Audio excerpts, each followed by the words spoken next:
तो एक्सरसाइज 1.2 के लिए हम ये देखेंगे थ्योरम 1.2, यानी कि हम लोग जो प्रूफ करेंगे ना रूट टू इरेशनल है, तो उसके लिए ये बहुत ज़रूरी है प्रूफ करना।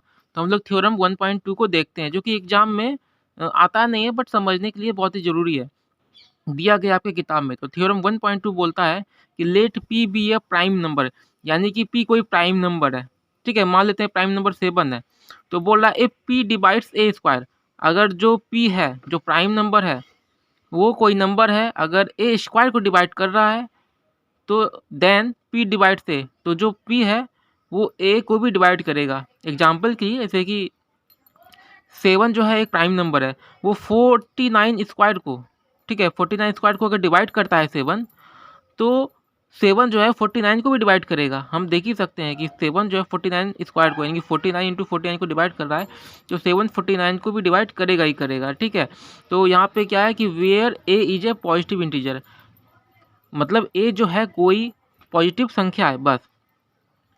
अच्छा, यहाँ पे मैं एक चीज़ देखा हूँ कि अगर ये पी अगर कोई कंपोजिट नंबर भी है, तो भी ये बात लागू होती है। खैर यहाँ पे प्राइम नंबर के लिए बात हो रही है, तो जैसे कि पी डिवाइड ए स्क्वायर, जैसे कि अगर 4 है, अगर डिवाइड कर रहा है 16 स्क्वायर को, 4 यहाँ पे प्राइम नंबर नहीं है, फिर भी 4 जो है 16 को डिवाइड करेगा, ठीक है। तो ये तो मैं कंपोजिट नंबर के लिए भी देख रहा हूँ। तो यहाँ पर एक और नंबर देखते हैं, जैसे कि पी है, पी अगर 3 स्क्वायर को डिवाइड कर रहा है, तो पी जो है यानी कि 3 जो है 3 को भी डिवाइड करेगा, ठीक है। ये और से जो 49 है, 49 का अगर प्राइम फैक्टर देखें तो 7 इंटू 7 ही होता है, तो मतलब पी जो है प्राइम नंबर इसी में से कोई एक है, इसलिए इसको डिवाइड कर रहा है, यानी कि ऊपर भी और नीचे भी वो सेम नंबर है, तभी तो वो कट रहा है। आगे हम लोग देखेंगे, तो देख लेते हैं। ये जो प्रूफ है वो एग्जाम के लिए नहीं है, बस सिर्फ समझ लेना है आपको। Proof let the prime factorization of A be F follow, यानी कि हम लोग मान लेते हैं कि जो प्राइम फैक्टर है वो ए का, वो P1 P2 Pn, ये कोई प्राइम नंबर है, जहाँ पे कि P1 P2 Pn क्या है कि are prime number, not necessarily distinct, यानी कि कोई ज़रूरी नहीं कि वो सब सारा अलग अलग हो। Distinct meaning in math different और नॉट इक्वल। जैसे एग्जांपल के लिए 4 बराबर जो है 2 इंटू 2 होता है, तो ये क्या है, डिफरेंट नहीं है, 2 और 2 सेम ही है। लेकिन 6 बराबर 2 इंटू 3 है, तो ये डिस्टिंक्ट है या डिफरेंट है, हम लोग बोल सकते हैं, क्योंकि यहाँ पे दोनों प्राइम नंबर अलग अलग है। तो ये बोल रहा है कि हो सकता है कि दोनों अलग ना भी हों, तो इसलिए अब क्या है कि देयरफॉर ए स्क्वायर बराबर, तो ए स्क्वायर बराबर अगर हम लिखेंगे, ए बराबर क्या था, P1 P2 है ना, डॉट Pn है ना, ए बराबर क्या है ना, जैसे 49 है मान लेते हैं, तो 49 बराबर क्या लिख सकते हैं, 7 इंटू 7, ठीक है। या 6 है, तो 6 बराबर हम लोग क्या लिख सकते हैं, 2 इंटू 3 है ना, 6 है तो 6 बराबर 2 इंटू 3 लिख सकते हैं।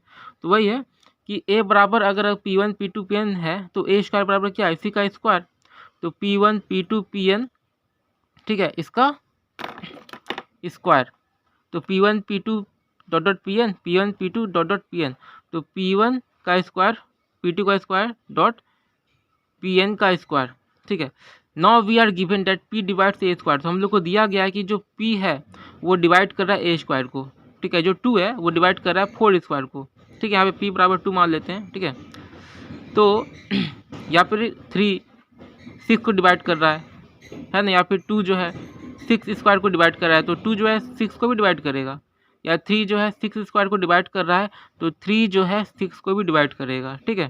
तो यहाँ पे P बराबर 2 या फिर 3 कुछ ही मान सकते हैं, ये समझाने के लिए मैंने ये लिखा है। Therefore from the fundamental theorem of arithmetic it follows that P one of the prime factor of A square, तो फंडामेंटल थ्योरम ऑफ अर्थमेटिक से हम लोग देख सकते हैं कि जो P जो है वो क्या है, प्राइम फैक्टर है ए स्क्वायर का। P जो है कोई प्राइम फैक्टर है, यानी कि कोई नंबर है जो कि ए स्क्वायर का फैक्टर है, ए स्क्वायर को डिवाइड कर रहा है। However using the uniqueness part of the fundamental theorem of arithmetic, यानी कि हम लोग क्या पढ़े थे, fundamental part, uniqueness part of arithmetic, uniqueness part of arithmetic, fundamental theorem of arithmetic, कि जितना भी प्राइम नंबर होता है या कंपोजिट नंबर का जो प्राइम फैक्टर होता है वो यूनिक होता है, जैसे कि 6 बराबर 2 इंटू 3 ही होगा, और कोई नंबर नहीं है जिसका कि प्राइम फैक्टर 2 इंटू 3 हो, ठीक है, यूनिक होता है। तो इस बात से हम लोग रियलाइज करते हैं, we realize that only prime factor of A square are P1 P2 Pn। तो ए स्क्वायर का जो प्राइम फैक्टर होगा वो क्या होगा, P1 P2 Pn ही होगा, ठीक है। तो इसलिए यहाँ पर जो P है वो 1 ऑफ P1 P2 Pn। तो P जो प्राइम नंबर है वो इसी में से कोई एक है, जैसे कि 6 बराबर 2 इंटू 3, ठीक है। तो 6 का स्क्वायर भी 2 into 3 into 2 into 3 into 2 into 3 दो बार होगा, है ना। 6 स्क्वायर 6 बराबर क्या होता है 2 इंटू 3, तो 6 स्क्वायर बराबर क्या होगा 2 इंटू 3 इंटू 2 इंटू 3, 2 टाइम्स हो जाएगा 36। और ये भी 2 इंटू 3 इंटू 2 इंटू 3 है ना। तो मतलब ए स्क्वायर जो है वो इसी में से कोई एक है, जो 6 का स्क्वायर है। तो 6 बराबर क्या है 2 इंटू 3, प्राइम नंबर है, तो इसी में से कोई एक है। तो यहाँ पे नाउ सिंस ए बराबर P1 P2 Pn, ए बराबर क्या है P1 P2 Pn, इसलिए जो है P क्या करेगा ए को डिवाइड करेगा। वीडियो अच्छा लगा तो लाइक करें, कमेंट करें, शेयर करें और मेरे इस YouTube channel speed chilli education को ज़रूर सब्सक्राइब करें। इससे हमारा हौसला बढ़ता है, उत्साह बढ़ता है और हमें लगता है कि हमें और भी अच्छी वीडियो बनानी चाहिए। Thank you so much.